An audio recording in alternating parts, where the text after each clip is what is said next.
Chapter 7. Erik and the Dogfighters. While Erik and his men were staying at the palace of the old enchanter and his daughter, an even stranger adventure happened. One morning they were hard at work on their ship, Golden Dragon, having almost finished repairing the great hole in the stern that the sea dragon had made, when they saw another ship far out to sea. Erik strained his eyes and then said, "I have never seen a ship like that before."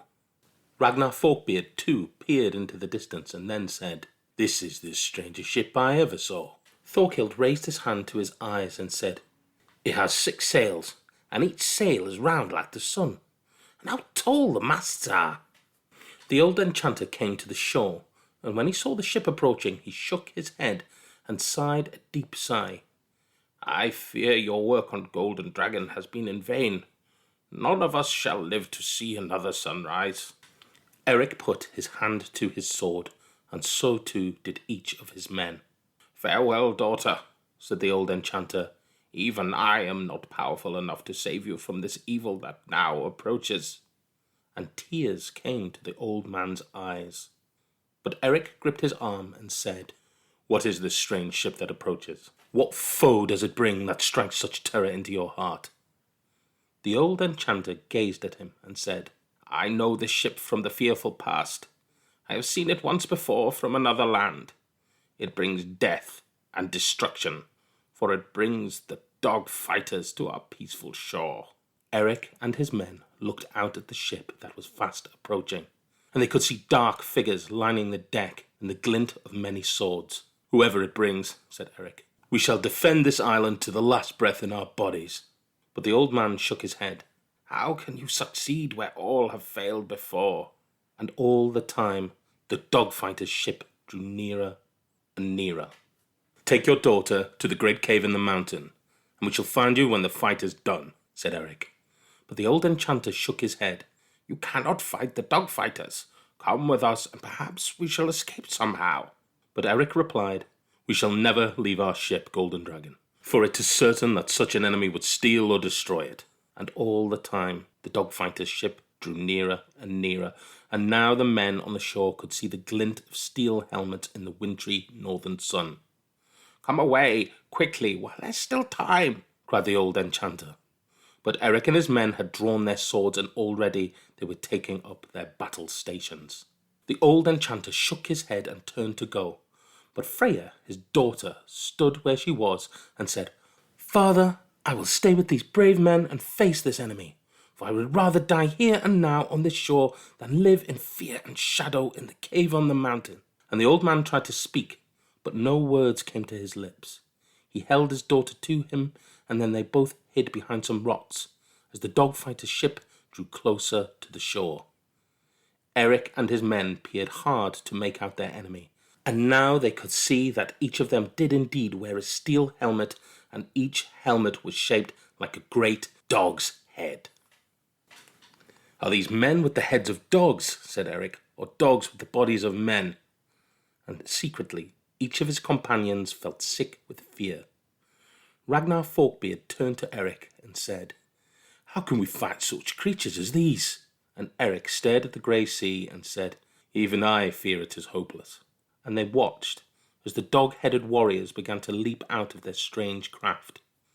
Then Sven the Strong took Erik to one side and whispered to him, "Erik, never have I felt such fear as I feel now." And Erik looked into his eyes, and he saw the fear there and said, "Then it is indeed hopeless." And Erik threw his sword onto the stony beach and looked at his men, and they each one of them saw the fear in his eyes.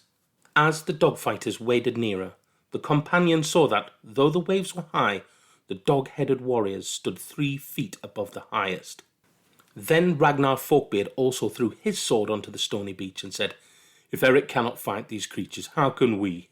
I too have never felt such fear." Then the shore rang to the clatter of swords as each of Erik's men threw his sword down onto the stony beach, all except for Sven the Strong.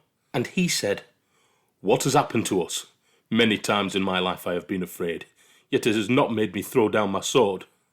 And Erik and his men looked up and saw the dog-headed warriors wading through the boiling waters nearer and nearer to the shore, and their eyes glittered in their helmets, cold and hard. And then even Sven the Strong threw down his sword onto the stony beach, saying, "And yet, I know, even I cannot fight with such fear in my heart." But just then they heard another voice behind them, saying, "It is not fear that you feel." And they turned, and there was the old enchanter's daughter, standing white and frail in the wintry northern sun, but her face was strong. "I feel fear," said Erik to Freya, "because I know that no one has ever faced these dog fighters and lived." And he sank to his knees as if a great weight were pressing down on him, and all the time the dog-headed warriors waded closer and closer. "But you are wrong," cried Freya. "Don't you remember there is one here who has faced them and lived?" At this, Sven the Strong looked up, and Thorkild looked up, and they said, "Who? Which one of us has ever faced these fearful creatures?" And Freya replied, "None of you have, but my father has." And without another word, Sven the Strong strode over to the old man and said, "Of course, if you know them from the fearful past as you say, you have met with them and lived. Tell us how." And the old enchanter wept. "It is hopeless." "Tell us what happened," cried Sven the Strong. And he lifted the old man up in his hands as the dog fighters reached the beach at last. And the old man stared into Sven's eyes. "Did I escape?" he asked. "Of course you did," cried Sven the Strong, and he saw the fear flicker a moment in the old enchanter's eyes. "But they are here! The dog fighters are upon us!" cried the old man. But Sven did not turn around. He did not see the first dog fighter reach the first of Erik's men. "But this is the second time," cried Sven. "You escaped before. How? How?" "How?" cried the old man, and he shut his eyes. "It was not fear you felt," cried his daughter. "Don't you remember telling me it was not fear you felt?" "No," said the old man, and the first of the dog fighters struck the first of Erik's men to the white bone, there where he knelt on the stony beach. It was not fear," said the old enchanter. "I remember now. It was the fear of fear. It was a spell the dog fighters cast, for they themselves are cold cowards."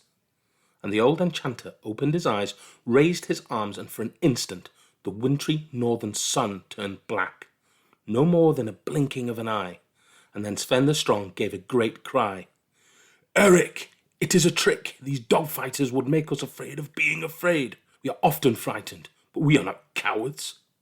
And before the words had left his lips, Erik's sword was back in his hand. "I am not afraid to fear," he cried. "Fear is like an old friend who shouts by my side." And he raised his sword and struck the dog fighter a mighty blow across the shoulders, and the steel helmet rang. And before the echo had died amongst the grey rocks, every one of Erik's men, Thorkild and Ragnar Forkbeard and Sven the Strong and all the rest, had taken up their swords off the stony beach, and the battle against the dog fighters had begun.